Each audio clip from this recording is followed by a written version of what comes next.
When you don't know somebody's taping you, when you don't know that somebody is videoing you in some kind of form of fashion, you got that alcohol, you got the in you, they're a little loose, bruh. They let down all their inhibitions. The music is pumping. He said it himself. He got it so hot in there that you gotta take your clothes off. Happy birthday to you. Happy birthday, dear friends. Happy birthday to you. This is a special birthday for both of us. Yeah. Because if he had 250 tapes all over, 250 cameras all over the house, somebody got caught stealing a cookie out the cookie jar. It could be your favorite pastor. It could be your favorite politician. But they didn't think they was being watched. And Brother Love was watching. Diddy's trial may have ended with only 2 minor convictions, but the real story is just beginning. While the world focused on his sentencing, something far more sinister was happening behind the scenes. A-list celebrities started vanishing from public view. French Montana panicked at LAX. When asked about Diddy, Jay-Z went into complete hibernation, despite their decades-long friendship. Usher disappeared after defending Diddy on national television. T.D. Jakes' congregation is reportedly shaking in their boots. What did these celebrities know that made them so desperate to hide? And why are Hollywood's biggest names scrambling to erase their connections to a man they once called friend? The answer lies with the one man who refused to stay silent. The one insider who chose truth over survival, even when it meant signing his own death warrant. That this dude wanted me dead way before I came to YouTube. Because I was having meetings with serious dudes in the street. And he refused to sit down. So what did he do? He tell his security team. He didn't tell the NYPD officers. He didn't tell the Department of Correction officers. He didn't tell none of the parole officers or anybody he had working for him that was officers. He told street dudes who had did dirt in the street. When y'all see Gene, y'all do him dirty. Y'all beat him up. He ain't tell him to beat me up. What I look like getting beat up? What a grown man look like somebody smacking him around, hitting him and all this like that. Gene Deal didn't just witness Diddy's empire from the inside. He lived through the terror of what happens when you cross the machine. Long before YouTube, before the arrests, before the world knew the truth, Diddy was already orchestrating Gene's destruction. Street reputation demolished, livelihood threatened, life endangered. But Gene powered through it all, and now he is revealing why the higher-ups have been protecting this monster for decades. If they really wanted him, all they had to do was review those civil lawsuits. And once they find the criminal activity in those, they could bring him in. Now, did the Federal Bureau of Investigation in Miami do it? No, they didn't. Did California do it? No, they did not. The Southern District of New York, they took it upon themselves and put on that raid and everything based on the information they found in Cassie lawsuit and the information they found in Little Rod lawsuit. But all this is bigger than Diddy. It's bigger than Diddy, bro. Cause you know who else they was doing investigation on during that whole time period? It was the mayor and the politicians in New York City. They turn around and give him the city, the key to the city.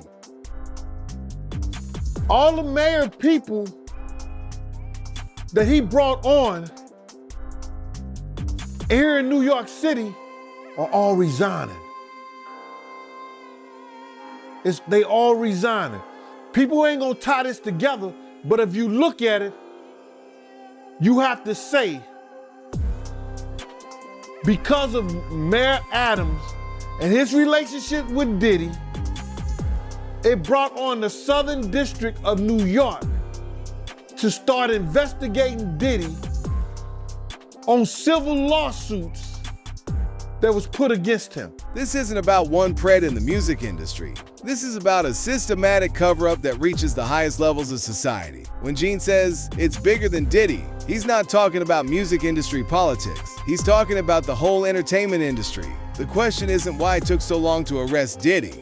The question is, how many powerful people are still being protected by the same system that enabled his crimes for 30 years? And the celebrities who've disappeared? They know that if Gene Deal can expose Diddy's deep connections, nobody is safe from the truth that's coming next. But here's the terrifying reality about Hollywood's power structure. They don't just protect each other, they own each other. And when one domino falls, the entire house of cards comes crashing down.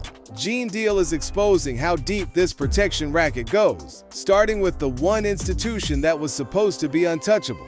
When the feds come to them and show them what they got on tape, because if he had 250 tapes all over, 250 cameras all over the house, somebody got caught stealing a cookie out the cookie jar. It could be your favorite pastor. It could be your favorite politician. But they didn't think they was being watched. And Brother Love was watching. Yeah, I mean, TD Jakes, he haven't even came out and said anything. And him and Diddy was real cool. Amen. Amen. Yeah, man. And I know the people in the congregation over there is shaking in their boots because this man then led them probably, allegedly led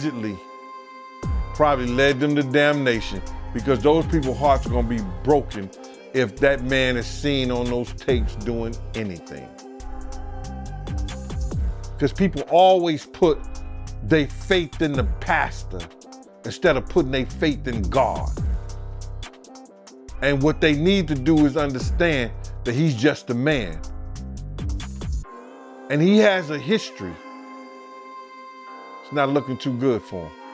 TD Jakes, the mega pastor who preaches to millions, has been partying with Diddy for decades, not just attending events, but participating in the same debauchery that destroyed careers and lives. His congregation isn't just disappointed, they're terrified of what's coming next. This isn't about a pastor making poor choices. This is about how the entertainment industry corrupts everyone it touches. TD Jakes preached a swallowing sermon so suspicious that his own congregation started questioning what their pastor was really confessing. When you don't know somebody's taping you, when you don't know that somebody is videoing you in some kind of form or fashion, you got that alcohol, you got the in you, they're a little loose, bruh. They let down all their inhibitions. The music is pumping. He said it himself. He got it so hot in there that you gotta take your clothes off. He said that himself, bruh. So a lot of them, like what he said? I think a lot of them was being swallowed. Have you ever been swallowed? They tell off on themselves all the time, man. You just gotta listen. When you're carrying secrets that could destroy your life, the guilt eats you alive. This is how the industry maintains control, through shared guilt. But Gene Deal just shattered that protection by exposing how, if a mega pastor isn't safe from exposure, no celebrity is safe. But wait, Gene also knows the real business model behind Diddy's empire. This wasn't about music, parties, or entertainment. This was about systematic control through the most powerful weapon in Hollywood, compromising footage. When you that powerful, you didn't get that powerful without having one or two or maybe three ups on somebody. Diddy always been the type of individual that want to have ups on the next person no matter what they was doing. Like, he always played artists against each other. He did it to Big, he did it to Craig Mack. You understand? I said before, he did the stuff to Ja Rule, you know what I'm saying? So had the ups on Ja Rule so he could go after Jay-Z. You understand what I'm saying? So he always played those kind of up games on people. So to have those cameras and know what he was doing, it's gonna give him the ups on everybody who came to that party. Even your favorite basketball player. Ain't no party like a Diddy party. We know who said that. He may be one of the persons who got caught up in the Diddy party. Every laugh, every drink, every moment of weakness was being recorded. Even LeBron James, the king of basketball, the family man, the role model, potentially got caught on camera in situations that would destroy everything he's built. But the sickest part of the operation is yet to come. Meek Mill can deny, threaten lawsuits, and salvage his reputation all he wants, but the evidence doesn't lie, and Gene has lots of it. Diddy had rented a mansion out for Meek Mill's birthday party, and he had rented it for like $25,000. I remember we rented one of Cher's mansion out, you know what I'm saying? And that's the day he had fired his cook, but that's a whole nother story. You know what I'm saying? It was me, Wolf, Mace, Ock. Was Ock staying there? No, it was just me, Wolf, Mace, Puff, and there was one other person staying in the mansion. But anyway, long story short is that they came recently. This happened a long time ago, but they recently just made a statement that they found loads of cocaine. I wonder what they did with the cocaine, because they didn't turn it over to the police. They said they found loads of cocaine, razor blades. They said that the sheets were bloody, nasty. They found a whole lot of used condoms. And it was a Diddy party, giving in Meek Mill's honor for his birthday. I was like, yo, wow. Some of my people are cool with Meek Mill's people. Meek Mill was a young guy, and Diddy was an influencer, and he may have influenced a lot of things that Meek Mill got caught up in the game in. Brother, I don't know Meek Mill as a man. You understand? I know some of his people through my people who knows his people. If Meek Mills want to say no Diddy, if Meek Mills want to say no homo, I don't have a problem with Meek Mill doing that. Meek Mill's got to deal with what he got to deal with based on the relationship him and Puff had. Dressing alike, being cozy, Puff calling him daddy, saying little innuendos to him. People are looking at that and saying Meek Mill is wrong for saying no Diddy. But you can't tell a man how to spend his money and how to make love to his wife or his Diddy. The mansion, the aftermath, the compromising situations that Gene witnessed firsthand. When Gene says Meek will be Diddy's daddy, he's not talking about respect. He's talking about ownership, about a grown man being controlled through shame, blackmail, and the constant threat of exposure. And the thing is, Meek indirectly exposed himself. You see, Meek Mill made a massive fuss on the internet when these allegations first surfaced. Twitter rants, Instagram stories, legal threats. He was everywhere defending his reputation and denying everything. But now that Diddy's verdict has been read and the dust is settling, complete silence. Meek has gone completely underground. Gene knows why these celebrities are so terrified. Because Diddy didn't just collect compromising footage, he weaponized it against anyone who dared to resist his advances. They were gay spots. This dude said that he was in the steam room at LA Fitness. While at the steam room at LA Fitness, Diddy was sizing him up. and they was having a conversation, and Diddy tried to go down on him and give him a fellatio. Now this is a Hollywood producer just came out and said this. So I thought he was probably having flashbacks that he was in one of the Turkish baths houses, but he was in LA Fitness, and the dude said I had to beat Diddy at. He had to beat Diddy off of him. Diddy about to get a charge in LA Fitness, bro. That was crazy. The producer said, I think was it John or James Collins, something like that. He said that he had to beat Diddy off of him. He ran to the front desk to get the people to help him because he wanted to, I guess he wanted to do something, you know, like bring charges on and stuff like that. Diddy ran out, and they said he never had a membership. He just used to pay cash to come in all the time. So that's what they having in the LA Fitness, huh? The pattern is crystal clear. Hollywood producer James Cummings tried to fight back when Diddy made his move at LA Fitness. The result? Complete career assassination. Disappeared from the industry overnight like he never existed. This is how the machine operates. Resist the advances. Lose everything. Submit to the system. Keep your career. It's Sewell extortion disguised as networking. I walked in the studio and seen two powerful men doing things that was uncomfortable to my eyes. And that's it. So you can take that how you want it. There you have it. My daddy told me to say that.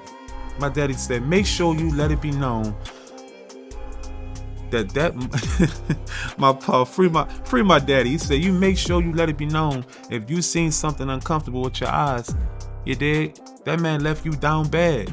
You got shot. I got fucking shot. I went through a lot. I couldn't even feed my family. Yeah, fucking right, that nigga gay. Uncomfortable with my eyes. Fucking right. Yes, he's gay. Okay, but I don't think someone being gay is bad.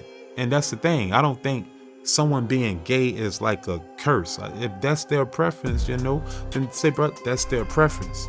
Now, you ask me, did he do anything left field? And that's why I gave the answer. Yes, I seen things when I walked in the studio that was uncomfortable to my eyes with another powerful person in the music business. You know, and that's just that. What was your reaction and what was his reaction when you caught him? I opened the door, I seen what I seen, and I hurried up and slammed the door. And ever since then, Round was treating me nice. That's how I was. Fuck, I couldn't get Lil Daddy, the Lil Daddy video. I couldn't get the Lil Daddy video shot for nothing. You heard me? I'm talking about for nothing. But after that happened, I went back home to New Orleans and we was shooting Lil Daddy. As a matter of fact, we shot Lil Daddy, my solo Lil Daddy, and we shot the remix with Wayne and Jody Breeze the same day. How you love that? Yeah. Former Bad Boy artist Chopper just confirmed what everyone suspected. He witnessed Diddy in compromising situations with industry powerhouses. But here's the bombshell. Gene Deal knows exactly who that powerful man was. Happy birthday to you. Happy birthday, dear friends.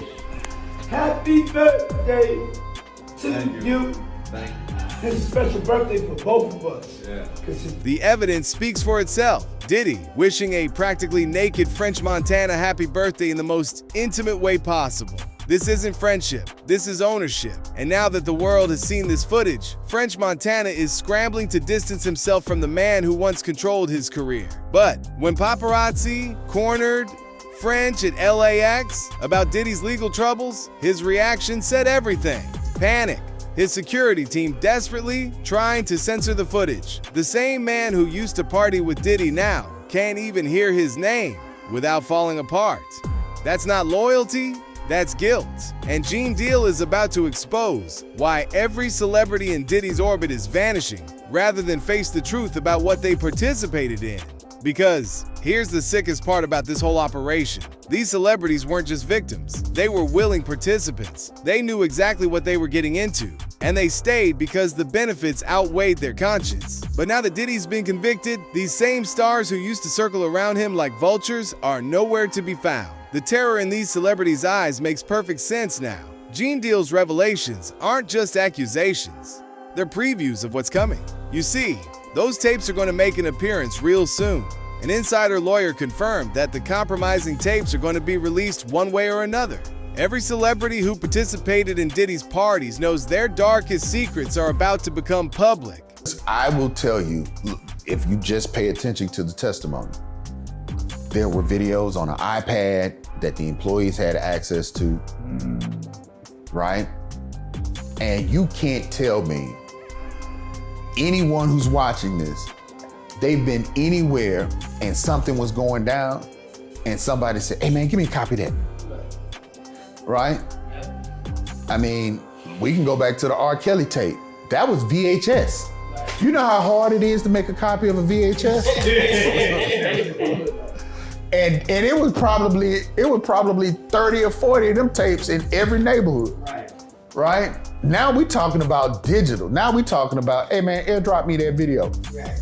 Right? Hey. Spread like wildfire. Exactly. Because I am pretty sure either through the dark web or through one-sided consent of some sort, it's going to be released. Because if he had 250 tapes all over, 250 cameras all over the house, somebody got caught stealing a cookie out the cookie jar.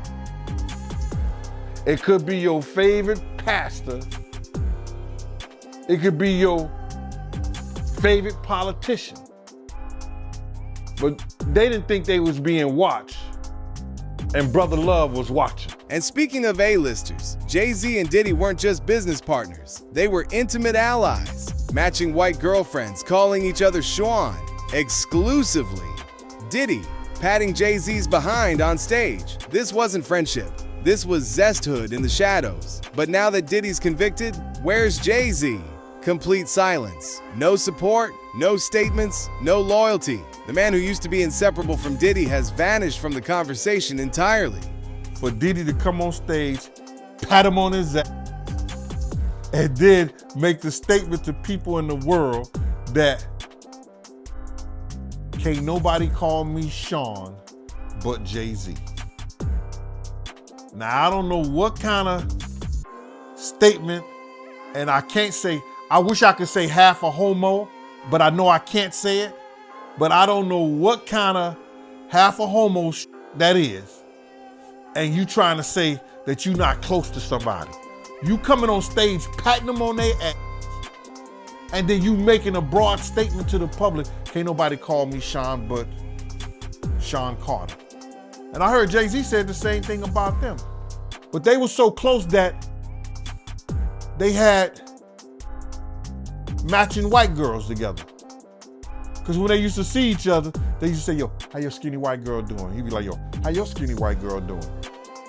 So, I guess that's a certain type of closeness. But apparently, apart from Jay-Z, Diddy has been festering some serious DL relationships throughout his career. And Gene has seen it all. Everyone at Bad Boy Records knew that Kim Burrows and Diddy were having their bedroom fun while Burrows was president of the label. It wasn't a secret. It was an open arrangement that nobody dared to speak about publicly. I said back in the day, people used to think that Kirk Burrows and Diddy was lovers, or they had some kind of relationship like that. Remember I told you that? And you was like, I remember that. You told me that years ago. yeah, and you said to me, yo, you gonna speak about it? I said, nah, I ain't gonna speak about it, bro. You understand? I'm gonna wait till he speak about it. So people who had known that, I always knew that because I used to follow Puff to Kirk's house when we had the building and the red zone, and we used to take the money from those clubs and we had to drop it off at Kirk's house. So we wasn't dropping, he was staying there. You spending the night at another house? You got a apartment with your girl somewhere else? Okay. People were saying that they were caught in the office doing that at one time. Let me get that straight. They were saying that people were around that worked for Bad Boy was saying that they were caught in the office in some uncompromising positions. So it wasn't nothing new. But Gene knew that Diddy turned his victims into willing defenders of the same system that destroyed their innocence. Everyone in the industry knew Diddy had conditioned and impaired certain young artists, but they all stayed silent because speaking out meant career elimination. The victims became so psychologically manipulated that they actually defended the prey. I had a certain feeling, and I felt a certain way when Usher got on Shay Shay, and I don't mean to mention other people's platforms, but he got on Shay Shay and he mentioned how great and how good Puff taught him and everything. You know what I'm saying? About the business, right? I know, and people know, that was around that in that time that Puff and Usher did have a situation. And that situation led Usher to the hospital. Now I let Usher explain that to y'all. I let Usher tell that story. But how dare you say a man that groomed you, you gonna give him a pass? Bruh, you know I know. Let me reframe you on something. Remember Usher? We was at the Swiss Hotel. Puff had Kim in the room. Had one of Keith Sweat's baby mothers in the big room outside the master bedroom. He came outside in his robe. She gave him a fellatio right there. His back was turned to me. She gave him a fellatio. You knocked on the door. I came and opened the door for you. Puff went in the room. You came in the room and kissed that girl dead in her mouth. Now I'm telling that because you taking up for somebody that you know and a lot of more people know didn't do you right when you was at Diddy camp.